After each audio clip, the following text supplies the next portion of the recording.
ഇപ്പോൾ ഷീജ കൂടി തിരുവനന്തപുരത്ത് എന്നോടൊപ്പം ചേരുകയാണ്. ഈ വാർത്തയുടെ അറസ്റ്റ് ചെയ്യാനുള്ള നിർദ്ദേശത്തിന്റെ സമഗ്ര വിവരങ്ങളുമായിട്ട് വളരെ വേഗത്തിൽ പോലീസ് തുടർ നടപടികളിലേക്ക് ഹൈക്കോടതി മുൻകൂർ ജാമ്യാപേക്ഷ തള്ളിയതിനെ തുടർന്ന് കടക്കുന്നു എന്നതാണ് അതിന്റെ ഏറ്റവും പ്രധാനപ്പെട്ട കാര്യം. അന്വേഷണ സംഘം തിരുവനന്തപുരത്ത് യോഗം ചേർന്നു. ആ യോഗത്തിന്റെ ഒടുവിലാണ് അറസ്റ്റ് ചെയ്യാൻ ക്രൈംബ്രാഞ്ച് മേധാവി കൊച്ചി പോലീസിന് നിർദ്ദേശം നൽകിയിരിക്കുന്നത്. വിവരങ്ങളുമായി ഷീജ തിരുവനന്തപുരത്ത് നിന്ന് ചേരുകയാണ്.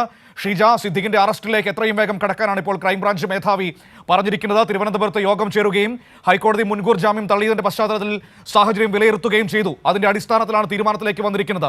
സിദ്ദിഖ് ഒളിവിൽ പോയി എന്ന വാർത്തകളുടെ പശ്ചാത്തലത്തിൽ ലുക്കൌട്ട് സർക്കുലറിന്റെ കാര്യത്തിലടക്കം വളരെ വേഗത്തിൽ തീരുമാനങ്ങൾ വന്നിരിക്കുകയാണ്. തീർച്ചയായും മനു, ഏതായാലും സിദ്ദിഖിന്റെ മുൻകൂർ ജാമ്യാപേക്ഷ തള്ളിയ സാഹചര്യത്തിലാണ് തുടർ നടപടികൾ വേഗത്തിലാക്കാൻ പ്രത്യേക അന്വേഷണ സംഘം തീരുമാനിച്ചത്. അതിന്റെ അടിസ്ഥാനത്തിലാണ് ക്രൈംബ്രാഞ്ച് മേധാവി കൂടിയായിട്ടുള്ള ഈ പ്രത്യേക അന്വേഷണ സംഘത്തിന്റെ ചുമതലക്കാരനായിട്ടുള്ള എച്ച് വെങ്കടേഷ് ഇതുമായി ബന്ധപ്പെട്ട് ഉടൻ തന്നെ അറസ്റ്റിലേക്ക് കടക്കാനുള്ള നിർദ്ദേശം കൊച്ചി പോലീസിന് നൽകിയിട്ടുള്ളത്. കൊച്ചി സിറ്റി പോലീസ് കമ്മീഷണർക്ക് ഇത് സംബന്ധിച്ചുള്ള നിർദ്ദേശം ഇതിനകം തന്നെ നൽകിയിട്ടുണ്ട്. അതോടൊപ്പം തന്നെ എവിടെയാണ് സിദ്ദിഖ് എന്നത് സംബന്ധിച്ചുള്ള കാര്യത്തിൽ കൃത്യമായി കാര്യങ്ങൾ നിരീക്ഷിച്ച് എത്രയും വേഗം അതിലൊരു തീരുമാനത്തിലേക്ക് എത്തണം എന്നുള്ളൊരു നിർദ്ദേശവും നൽകിയിട്ടുണ്ട്.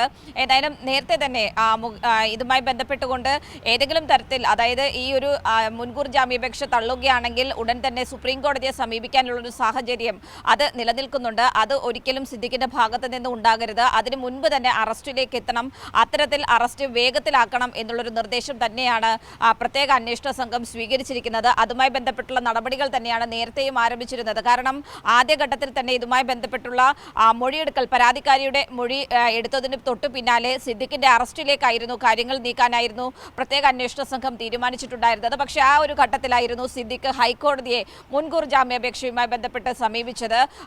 അത് ആ ഒരു അറസ്റ്റിലേക്ക് കാര്യങ്ങൾ നീങ്ങുന്നതിന് തടസ്സമായിരുന്നു. പക്ഷേ ഇപ്പോൾ ഏതായാലും മുൻകൂർ ജാമ്യാപേക്ഷ തള്ളിയ സാഹചര്യത്തിൽ അറസ്റ്റ് ഉടൻ തന്നെ അറസ്റ്റിലേക്ക് കാര്യങ്ങൾ എത്തിക്കുക എന്നുള്ളത് തന്നെയാണ് പ്രത്യേക അന്വേഷണ സംഘം തീരുമാനിച്ചിരിക്കുന്നത്. മനു, ശരി, ഏതായാലും വളരെ പ്രധാനപ്പെട്ട നീക്കങ്ങൾ നടക്കുന്നു. സിദ്ദിഖിനെ അറസ്റ്റ് ചെയ്യാൻ നിർദ്ദേശം നൽകിയിരിക്കുന്നു.